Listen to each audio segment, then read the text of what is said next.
Slovenske zapore pretežno opazujemo od zunaj. Redka je priložnost, da na zadeve pogledamo z zapornikovega zornega kota, a vsake toliko časa kak zapornik pozabi na meje diskretnosti. Kupčki rjavega prahu so bolj podobni heroinu kot pudingu, pa tudi slike uživanja mamil delujejo pristno. Nedvomno je pa na fotografijah zapornik in v zaporniškem okolju. 20 slik, večinoma s kriminalno vsebino, kraljujejo prepovedana mamila. Skupinska slika domnevnih tihotapcev izdaja, kdo naj bi mamila pretihotapil v zapor kar v zadnjici. Mamila, to je nekaj najhujšega za otroke. Mi tega nismo poznali takrat, ne? Mi smo bili veseli, že smo bili siti.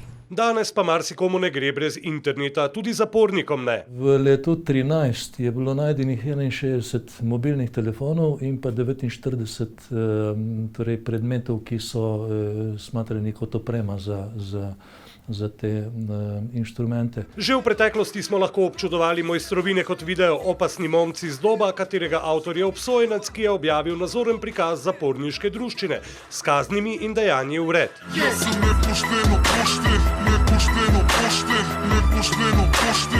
Livadić se v videu hvali z ubojem nasprotnega navijača, a sam sploh ne sodi med navijače. Svoj video je sicer umaknil, na spletu pa so zdaj že številne kopije njega in prijateljev, ki jih je razkril.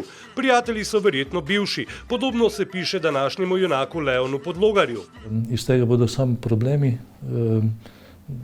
Dejansko je bil takoj iz matičnega oddelka premeščen v posebej varovan oddelek na Dobu že danes. Podlogar, zloglasni bombaš Romov iz Dobruške vasi, kjer je sejal smrt, bo za rešetkami še desetletja. In če drži, da profil z Facebooka ni njegov, gre za maščevanje. Od koga pa naj sam ugane?